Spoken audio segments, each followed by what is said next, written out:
what is being a finance Chad? Is it crunching Excel numbers all day? Is it, sailing off the coast of Ibiza? Like, what is a finance bro? I think oftentimes that goes back to sort of my answer with 1B, which is like, why is there so much ambiguity in this industry? And why are we not just plainly and simply telling people what we do for a living?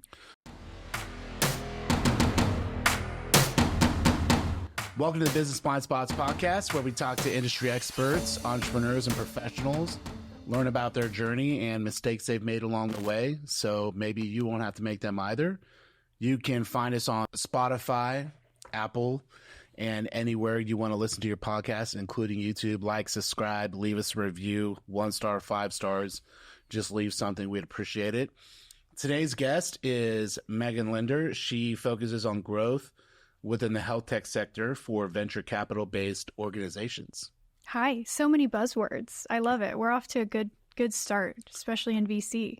I have 17 more buzzwords that I'd like to fit into this podcast. So. Yeah. Can we post-edit, add like a ding or something every time we say a buzzword? Like a counter calculate? in Yeah, the corner count of it. I think that'd be great for the audience. I think we're going to do that. Yeah, post-edit. Yeah, we've got this. Okay, yeah. Thank you for having me, by the way. It's exciting. That's a hefty intro to have to sort of woman up to, is, being a subject matter expert and an expert in my field. So see if we can do it. Can we measure up? I think you can handle it. So what's going on? In life, love, personal, professional, all the things. Well, let's just focus on venture capital. Yeah, let's focus on venture capital. So that's a great question. I think what's going on in venture capital and healthcare specifically right now is a really interesting market. It's an interesting landscape and market. I think something that doesn't get enough airtime when you talk about the intersection of venture capital and health tech, healthcare, all of the buzzwords, is this dichotomy between the industries. So you have venture capital, which we can step back and look at it from a macro lens after this comment, but you have venture capital that within the finance industry and sector is very low regulation. They do have some SEC parameters and regulations and rules that they abide by to protect integrity, but it's low. When you talk about regulations, it's low. And then you go comparatively? Yeah. Write that word down. And then you go to healthcare, which is one of the most regulated and compliance-dense industries within America. So it's always really funny that they come to this intersection, and I find it almost comical when you get venture capitalists and healthcare executives in a room, because venture capital is very, fail fast, fail forward, and pivot, and we can make product updates on a dime, and we love tech. And then you have healthcare. It's like, people's lives are at stake here. Let's move slow and do pilots and be regulated and concise with our decisions. So I think something that sounds like oil and water. Yeah, oil and water. It's like either going to make the most perfect balsamic vinaigrette or it's going to come crashing down.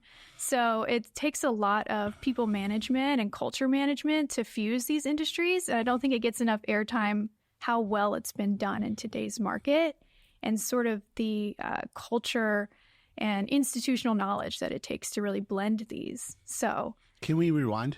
Yeah. So for the layman, the lay person, because it's 2024. Yes.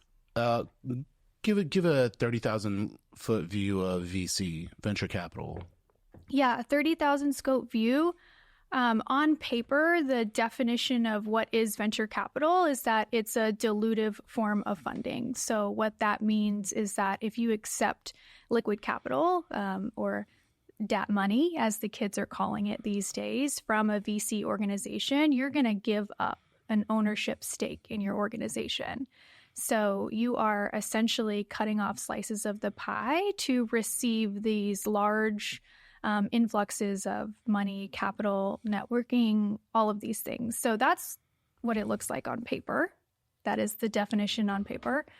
Reality looks a little bit different, and there's an entire ecosystem behind that. So I think one of the most common misconceptions about venture capital is that it's just a place you go to get money, when in reality, startup owners and entrepreneurs are going to VCs, they're going to venture capitalists because they want the incubator. They want those concrete pillars to help stand up their organizations, and they want to learn from the best and brightest minds within their field. And the quickest way to do that is to go to a venture capital firm and ask not only for equity, not only for money, but for help getting started in your industry, because your network is everything. So why not go to the best? And historically, venture capitalists have the best networks. Network's your net worth. Yeah. I'm biased, though, so I'm sure other people will have, different views on where to go to get the best network. But I think VC is a great way to start. Okay. I was going to make a TCU joke, but then I reeled it back. No, go ahead. Lay it on me. No. Go Frogs. No, go Frogs, yeah. You could just join the cult of TCU and probably have a great way in. I'm proudly holding off. I bleed purple, I think. You do? The saying goes. Mm-hmm. So how does one approach a VC firm? Is it a pitch deck centric? Are you selling yourself any idea? Do you need an existing company that you're just trying to get a Series A funding for? What's that look like? I think it's going to look different for everybody, and within every industry and sector is going to have a different approach, right? So sometimes entrepreneurs reach out to VCs. They send them their financials. They send them a business review deck of some capacity or a one-pager to get interest and then further the conversation. There's actually a whole scope of possibilities where, deal sourcers might come to you and they might see the attention that you're drawing either on your own or through a friend of a friend of a friend type of network. There's tremendous websites and organizations that you can join as an entrepreneur to sort of evangelize your organization, your product. If you don't have any revenue yet, you can still talk about how you would get that first dollar. So I think it's going to be different for everyone. I think if we want to get really niche and talk about the healthcare sector, I think you need to be really tailored and targeted about the type of fund and the type of financing and networking that you're looking for. And I don't know if you want to double tap into there or if you're shaking your head yes. Okay, great. Yeah. So I think, for instance, if you were a health tech entrepreneur or someone who had a really great idea about an EHR or an update that you wanted to make to an existing tech stack within the health and hospital systems unit, you would really need to look for what I would do if I was you is I would look for a leading health system in your area and see if they have a ventures arm already. What we're seeing in the market, a great example of this is Moderna. So even though it's not a health tech example, what Moderna is kind of an encapsulation of the ideology that biopharma, labs, that sort of industry sector within healthcare has sort of abdicated their R&D budgets and really outsourced that to venture arms. And then once that proof of concept comes to life, they will just M&A or acquire that organization. I love that. Yeah. Yeah. So it's a great ideology, and that's what happened with Moderna. And now it's a household name, and not many people know that Moderna was a VC-backed organization before they were the COVID vaccine people. So I would take that ideology and apply it to your area and your market and look first at leading health systems in your area to see if they have a ventures arm currently, because they are outsourcing and trying that same ideology as well. And then you can get in not only with that health system, but then their network and their peers and their friends and kind of continue on there. If you were just a generalist in the tech sphere, I would really narrow it down to people who have portfolio companies that look like you that are successful, right? You want to see that they have a proven track record. You are giving up part of your ownership to these people. Your baby, right? And VC is very sexy nowadays, and it's clicky and it's trendy, but at the end of the day, yeah, you don't have a loan. You're not paying these people back. You're giving them part of your baby and your product and your ownership. So I would say be selective. because I think it's a common misconception and narrative that there's not enough money out there to go around. There's plenty to go around. Especially right now. There's tons of when you say liquidity. be selective, so if I have a startup and I want to approach some VC, or I'm being approached by VC, what are some maybe red flags that I should look for that might tell me that that's not in my best interest to work with that partner? So I would say if you're a healthcare entrepreneur, from healthcare only perspective, if they don't have a former clinician or someone on staff that can be a clinical guiding point, I wouldn't go there. I would look for firms that have a track record with healthcare organizations, and especially if they have a clinician on staff. It's not uncommon in today's market for people to transition to venture capital from healthcare. It's very common. Look for those people. If you can find common ground with someone who's been in the trenches and knows these problem statements, go there. Someone who specializes in like consumer tech, C2C, not B2B, they're not going to be as helpful for you as someone who has experience in your field. Stop using all the buzzwords of C2C and B2B. Yeah, I thought we were dinging. Do we have a counter running? Ding, ding. Okay. Ding, ding. So what else? A clinician on staff, experience within that space. Mm-hmm. Do you want experience, or what's more important actually? So would you say experience, or would you say, because experience can be like skins on the wall. It doesn't necessarily have to be a win. Yeah. So experience or a win? I think that's going to be deeply personal. And I know I keep saying that, but again, this is a relationship. And always as an entrepreneur, kind of trust your gut, right? Like you're going to sit here and take advice from me when, I have a bias and a positive bias towards healthcare and the VC network. So use your gut. That's deeply personal.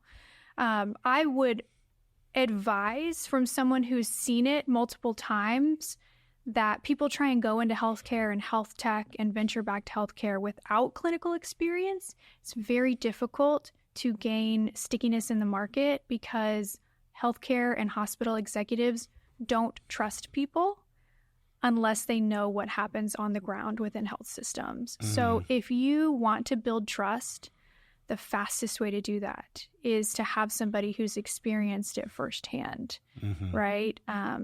You probably, if I tried to give you military experience advice because my great uncle twice removed was in the military and I think I know it all, what you would tell me to go pound sand, most likely. Yeah. You wouldn't take my advice seriously, but it would also be really difficult for me to build trust with you.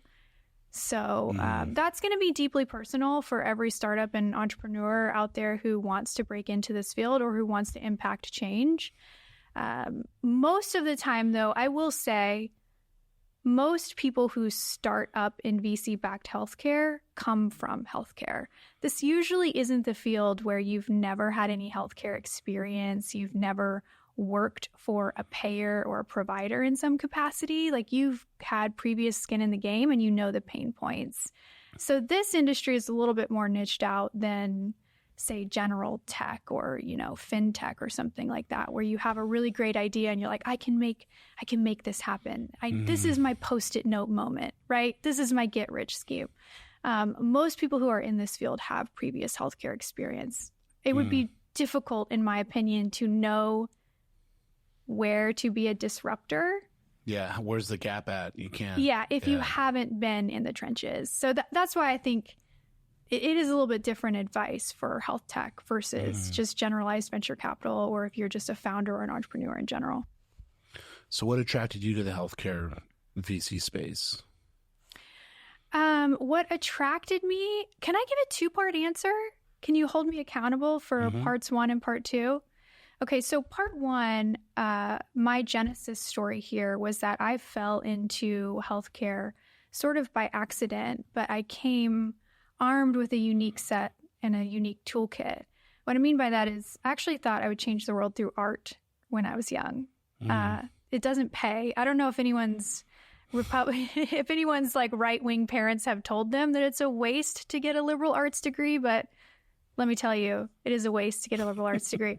I thought I would save the world through art, and I ended up figuring out that you can save the world through healthcare a lot faster and make patient impact. But I fell into this industry from a business development perspective, working with some healthcare players.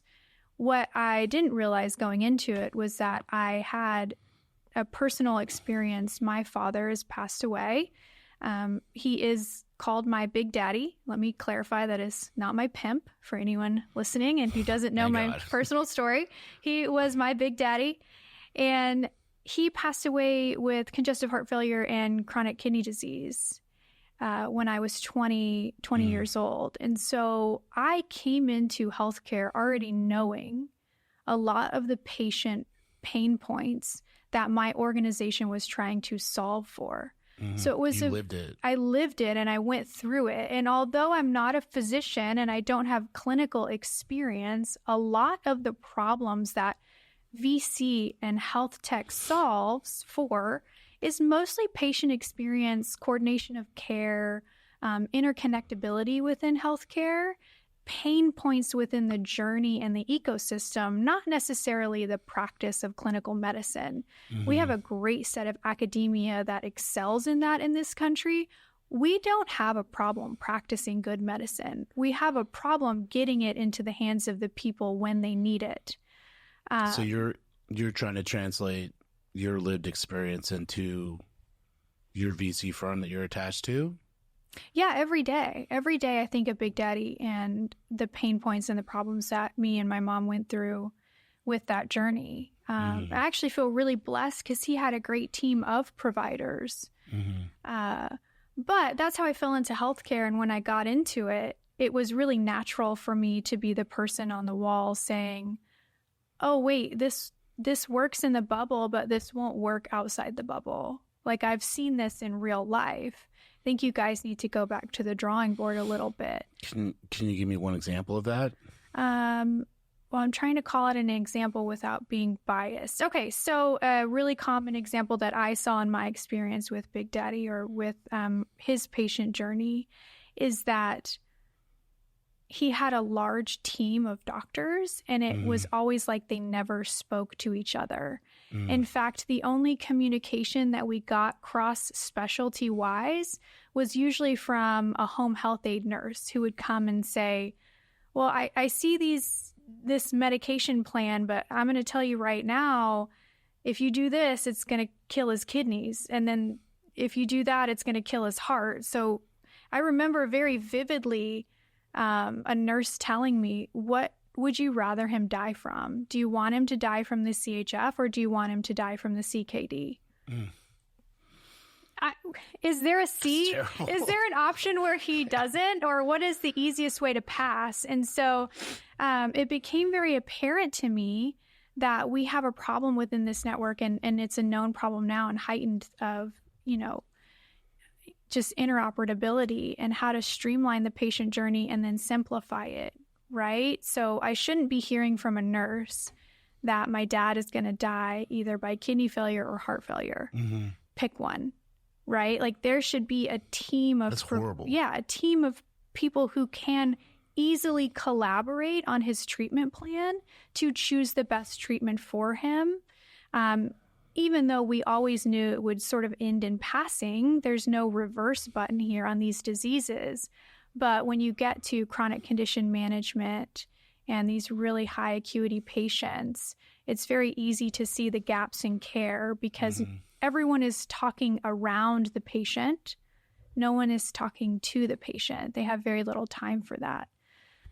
And so that's a problem that is being solved by several tech solutions. Several value-based care organizations have recognized that. So it's being worked on and advocated for the average American. But at the same time, I've lived it firsthand. So that was a real pain point that I was able to highlight at my first organization, and understanding the severity of these decisions. Was that part one of your answer? Yeah, part one of my answer. And then part two of my answer, if I want to be a real person on this podcast, which I was given permission by production to do. Yeah, They allowed me.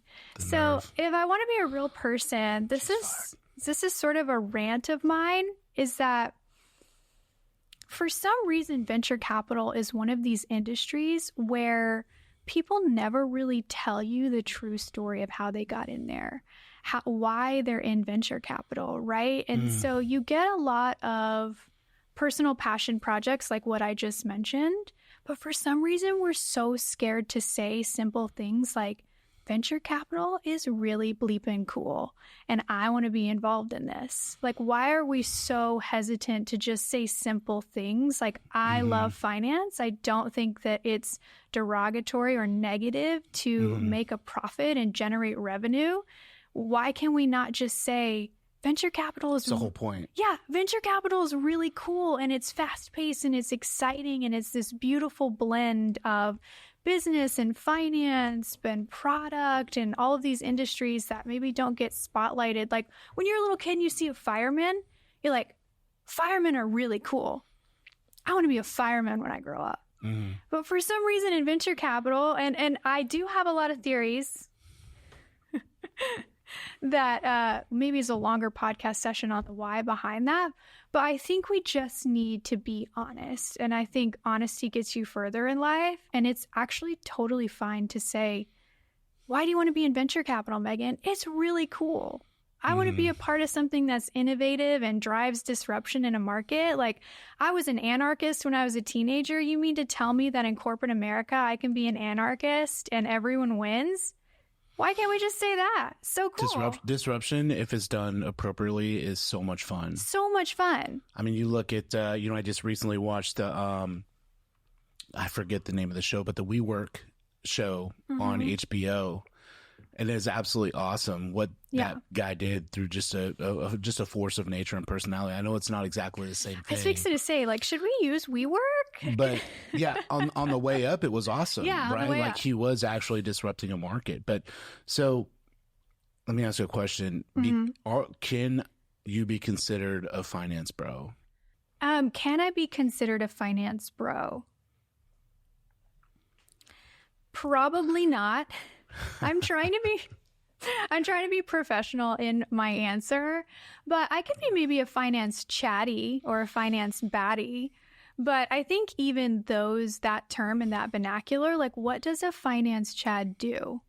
What is being a finance chad? Is it crunching Excel numbers all day? Is it, sailing off the coast of Ibiza? Like, what is a finance bro? I think oftentimes that goes back to sort of my answer with 1B, which is like, why is there so much ambiguity in this industry? And why are we not just plainly and simply telling people what we do for a living? Well, I mean, I love, my favorite thing about venture capital is the whole point is to disrupt an industry, make it a little bit better, and also make money at the same time versus other types of equity, right? Or other types of capital groups, and their job is to acquire, build some bolt-ons, build the top line, build the bottom line, and then exit after you've taken all of the growth out of the company, right? So I think there's a little bit of nobility in venture capital if it's done appropriate and for the right reasons. Yeah, I say that all the time. So when I first entered this industry as a baby, and I would say I'm still, definitely an infant or a toddler, but when I was a baby in this industry, I was so enamored with this romantic idea of venture capital. I used to say all the time, it is sort of an arm of the American dream, right? It's sort of this thesis that no matter where you come from, who you are, if you have generational wealth or not, you can access these really large amounts of capital based on an idea. A good idea. We'll use asterisks around good since everyone has a different kind of iteration of what that is. But if you have a good idea and you have promise and you do the work, you can get in front of a VC and receive the funding that you need for your dream which is the American dream.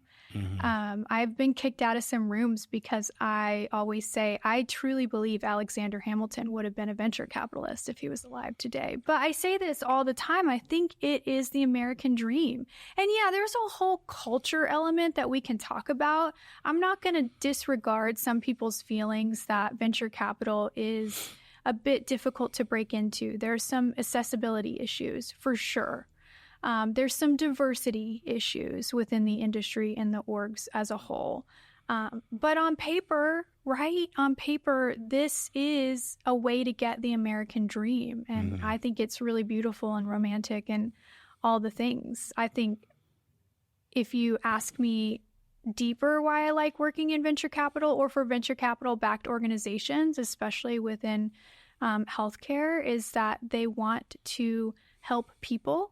And they need a vessel to do that. And in today's world, in 2024, capital is the way to do that. And it's just great. I think there's so much negative. Like, let's maybe tackle that, but also focus on the positive and the why behind why we're here. So we didn't plan that, but you just teed me up for my next question. And I think that anyone who's been paying attention over the last 10 years, especially the last 5 years, can comfortably say that there's some serious problems with healthcare in the U.S. Yeah. So it really seems like the lens of VC is really lasering in on healthcare, health tech, which is amazing because it's inevitable they're going to make a difference, right? You Claim can't is going to rise to the top of good ideas. So what sort of things or trends are you seeing in VC that get you excited about the difference? And if you can be as vague as you need to be, because I don't want to have to sign an NDA after this, but disclaimer, all of these opinions are my own. Don't take financial advice from me and sue me, okay? Don't come for my job. I have 2 very cute kiddos at home to feed and keep clothes on them. So what excites me about the intersection of venture capital and healthcare innovation is that I don't think you can have healthcare innovation without VC in today's current climate. So what I mean by that is that, again, we talked about this earlier in the episode, that healthcare as a whole is very risk averse. Venture capital is very much in favor of risk. They will make riskier decisions and they will take on that risk with enjoyment and a smile on their face versus healthcare. And I think people usually come to the table and have conversations with me about healthcare.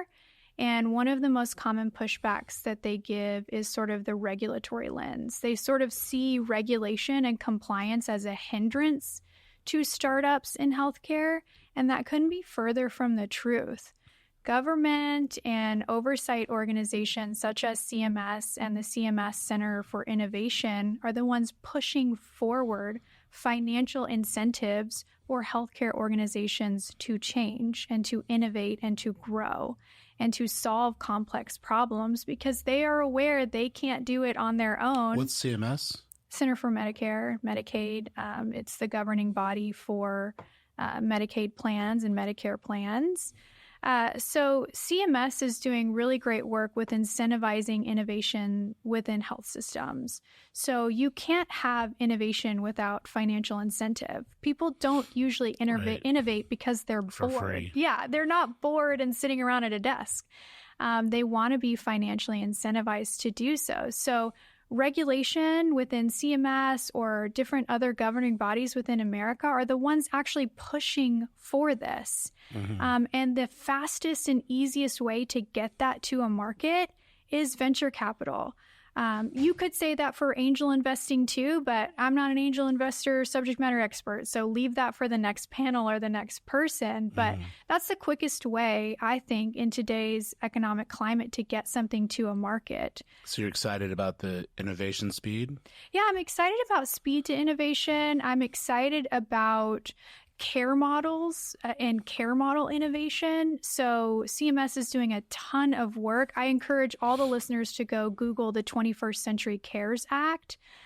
They're doing a ton of work with care model innovation and how do we take sort of the value-based care idea and apply it not only to Medicaid, Medicare, but then privatized insurance payers as well. So you're really seeing a spotlight on value within healthcare, unlike any other time, I think, within healthcare's history. So it's no longer fee for service or just pay as you go. Each procedure gets paid, XYZ dollars. What you're seeing is, how do we create true value within the patient's journey and kind of hold financial accountability and clinical accountability hand in hand? And so I think another point that I want to get across is that you don't have to demonize anymore the words patient and profitability in the same sentence. It's no longer more within care and care models, as it is, how do we create quality and reduce the total cost of care for a patient and their journey, right? So I think once you start targeting the whole, the individual increments and the costs associated with that shouldn't be sort of highlighted or demonized as much as it is, in the news or with the average American's kind of bias towards healthcare entities. A lot of people have failed trust within the healthcare organization, within their healthcare orgs. We can see that. We know why. I'm not going to sit here and tell you that it should be any different. I am going to tell you that things are changing and change is coming. And because of venture capital, and because they have such high business acumen and drive towards business principles, they have infused that within healthcare. And you're seeing everybody win now. Patients are getting better care. Health systems and payers are finally, making a profit like they want. It's been a really, really, really rough year for 2020, 2021, 2022, and 2023 for hospitals. A little known fact that Americans probably don't spend their time idolizing or mulling over is that hospitals have been really operating in the negative until about Q1 of this year. So for 3 years since COVID, they've been really struggling. And that's why you've seen them. Do you think it was because of all the nurses doing TikTok dances? I think it could have been that. It could have been the TikTok dances. It also could have been, the pandemic. Okay. So I was totally off base on that one. It could have been the apocalypse MVP that we went through. Yeah, I think that's why I'm not in healthcare in the venture capital space, because I, totally off base on that one. Yeah, because you like the TikTok dances? No, okay. The exact opposite. Yeah. But and also, healthcare's 20% of the GDP in this country. So it's not a small fish. So it's natural for venture capitalists to want to be in that space, right? They know that there is the capability to... It's a huge piece. It's a huge piece of the pie. And I'm not an economist, but being in it every single day, I feel like it's higher than 20%. But someone who maybe specializes in that, get back to me. But there's got to be so much extemporaneous associations of the space in and of itself, right? So you've got tech, you've got all the logistics, transportations, all of the associated, just probably the food industry alone of the companies that work with hospitals has got to be monumental. I would love to see some numbers on that. Oh, I love those. We have so many coming up in the startup space about people who are trying to tailor and target that problem of food accessibility. They've recognized, right, because of value-based care, because of all of these buzzwords and booms in the system of, hey, we're not going to look at the patient as just their points in the journey. We're going to look at them as a whole person because we want to lower total cost of care. Social determinants of health is a huge factor in that. And people are seeing that. Clinicians are seeing that. And they're branching off and starting up organizations that help tailor the issues they saw in the practice and in the clinics, right? All of my patients who are on Medicare, I can't get them healthy because no matter how much I pump into them, if they don't have a good diet, if they don't have good transportation, I can't get them where they need to be in their healthcare journey. It's not just clinical practice of medicine, it's whole person care. And so whole person care is becoming kind of the norm and where we want to go within healthcare. And so food accessibility is a great. I was thinking, like, for example, say hospital food. So for like 50 years, it's been a running joke that hospital food is disgusting. Yeah, brown gravy on everything. Right. Yeah. Exactly. I'm sure you have some personal anecdotes about that based on your lived experience. But that's one of the cool things from someone on the outside of VC is there's a huge space for that. Everyone is so health conscious these days, especially when it comes to diet, that if you come up with a good market plan to disrupt that, VC will probably jump all over it. Yeah. But again, just to go back to one of the original points that I made, like make sure that you're consulting with someone who has those great acronyms behind their names, right? Make sure that you have someone on staff or that you have in your network a really acclaimed panel of clinicians to call upon. So outside of, to circle back, my favorite buzz phrase, catchphrase, ding. This number 19, outside of clinician experience on staff, what are you seeing VC do to kind of overcome the difference in the industry standard and the expectations, like the oil and water stuff we were talking about? Yeah, double click on that question for me. Let's get it a little bit more granular, and then maybe we can get in the trenches. Double click is another buzzword. Granular, trenches. Yeah. I want to hit 50 for this one. Okay, we're gonna get you there. So you get it's like Marines and Air Force working together, right? Totally two different cultures. So is there a certain type of person within VC that meshes well within the health tech space, healthcare space, that pursues that? Is that a bad question? Do we need to edit that out? It's a great question. I think it's a great question. I think what we're seeing is that historically we might have gotten it wrong. What I mean by that is that I think you're seeing a surgence of clinicians leaving health systems or healthcare executives leaving their traditional fields and flocking to firms and becoming general partners because of what you just asked me. Because they've been in the room and they've said, wait a minute, everyone's making decisions about patients' lives and they've never seen a patient a day in their life. So the type of personalities that really mesh well in this intersections are ones who have experience in both of the lanes and or are hungry enough to learn and educate themselves on how healthcare really works and get micro and get in the weeds, get in the trenches, work in clinical operations, see what these people are going through day in and day out and know their struggles, because the number one struggle between venture capitalists and healthcare is implementation. And they do not understand, or they go into it a little bit naively of how we can implement within a leading health system or within a payer field. Sometimes it takes upwards of 12 to 18 months to fully implement a tech solution at a leading health system. When you talk about velocity, that's pretty slow. So if you don't know that going into it, if you have some sort of preconceived misnomers about tech in general and you've seen it be implemented in another industry in 3 months, you're going to come into it with some misguided illusions on how things work within the healthcare ecosystem. So I would say get really granular and spend some time within the operations department, which is, I don't know, since I'm not a subject matter on other industries, but I don't think that's common standard of practice within other orgs or other industries. Sounds like a lot of the disruption that VC is championing is around like the bureaucracy of the healthcare space. Would you agree with that?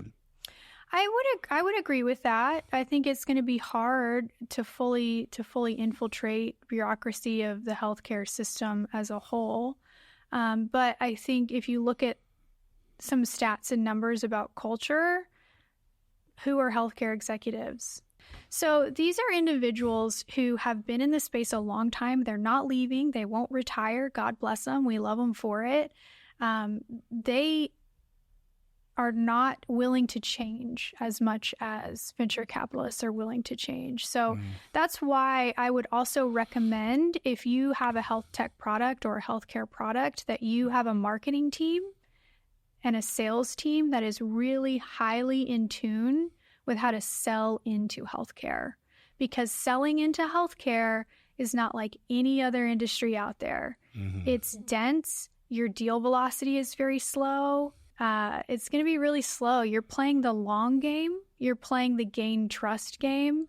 And more than that, you're playing the can you just get in front of anybody game, because that's going to be the most difficult part, I think, of the whole thing, which leads me back to why a lot of people use VC funds and firms to sell into healthcare, because they have a vast network of advisors who can get them in front of the people they need to get in front of, because just cold calling or cold emailing a CFO of a health system is going to be probably a waste of your time. Yeah, cold calls are dead across the industry, period. But especially within healthcare, because these people are so gated and guarded, that I would say definitely hire a growth product marketer or a marketing team, a sales team that really has worked in healthcare before and knows the ins and outs, because selling into healthcare is really, really difficult. But then, to kind of wrap it up, I think why you're seeing venture capital interest within healthcare and health tech is that if you look across the board at Fortune 500, even all the way to Fortune 1000 organizations, if you're a CEO of any of those orgs, you're technically a healthcare CEO. Because at the end of the day, for example, Starbucks spends more money on health insurance benefits and health-related benefits on their employees than they do on coffee beans. That's a heavy stat, right? So if you're a CEO of one of those organizations, you're basically a healthcare CEO, especially with like direct-to-employer plans and how people pay for insurance benefits and employee benefits within this country. So I think that's another reason that would excite me if I wanted to get into venture capital, or if I was someone who worked in employee benefits. Look at Teladoc as an example as well.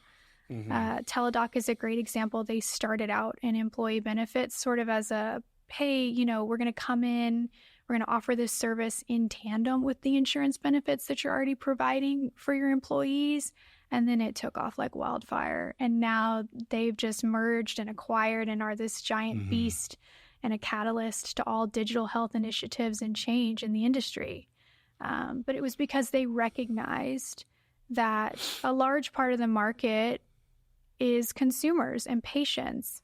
But, I don't have exact numbers, but a good gut estimate is that another equal side of this business are the CEOs paying for people's health insurance and insuring people in this country. So the name of the podcast is Business Blindspots, and it's so people can listen to my guests who've gotten a lot of experience in their field and possibly made some mistakes and errors along the way, and maybe to learn from those mistakes and errors. And we got down the rabbit hole of venture tech pretty quick, which I love, and we could probably talk 3 hours about it. So is there a takeaway that you'd like someone listening to this podcast to take from it, to maybe not make any missteps that you made along the way? And if you just had a perfect career, you could say that too. Yeah, I've had the opposite of a perfect career. So I definitely would say do as I say and not as I do, right? And I would offer that caveat for any life advice too. But ways to avoid blind spots, I think, in this particular industry is to not get caught up in the shine and the glamour of venture capital as a whole, because it is a trendy topic and celebrities are kind of making it in this field as well. Don't focus on being a shiny penny. The best advice someone ever gave to me when entering this field is decide right now, do you want to be a generalist or do you want to be a specialist? And move forward with that momentum. And so that's great advice. It's great advice because it's so personal to everyone. And if you want to be a generalist, venture capital is a great field. If you want to be a specialist, venture capital is a great field. But you really have to earn your stripes in whatever lane that you pick for that. So if we want to really tailor that down, like pick your skill strengths and the set of skills that you feel confident in and become an expert in that. It could be a set of hard or soft skills, but become an expert. And then be willing to put in sweat equity. So you may not get paid for a lot of the work that you do in venture capital when you're first starting out. If you do, great. You probably come from a long line of legacy of venture capitalists. And I love those people just as much as I do the people who kind of scrappily made their way in. But, really get in and be okay with doing sweat equity and maybe working for free, maybe working with entrepreneurs and just doing pretty slide decks, which is how I broke into the industry, right? Like I was the deck master and I could make these really pretty slide decks, probably coming from an art background. Use that to your advantage and then learn and absorb as you go through that. So if your lane is making decks, read all the notes, ask all the questions, gain that business acumen and use it to your advantage. And hit up the School of Google if you need to hit that up. But decide what you want as a person and as a professional and just move heavy with that. Awesome. It's a lot of good advice crammed into a very small amount of time. Okay, so what's next? What's next for me as a person and as a professional? Mm-hmm. Yeah, I got a meeting coming up. I got to bounce to. And then, you can find me on LinkedIn if you have any questions about health tech or you just want to talk about healthcare. Value-based care is one of my favorite topics. Come talk to me about that. You can come talk to me about Jesus if you want. I am 10 toes down for that. You can come maybe grab a cup of coffee with me and talk about that. But what's next for me as a person is that, I'm going back to school and starting there and getting an MBA just so that I can put it in my email signature and have that acronym. So I'm very excited for that and just continuing to move up and really improve patient outcomes within my field. I feel strongly like it's a win-win for everybody. Awesome. For more information on Megan Linder, check out the show notes. Look her up on LinkedIn. Go to Spotify, go to Apple, go to iTunes. Click on subscribe, check us out on YouTube. We're available all the cool places. Thank you so much for coming on.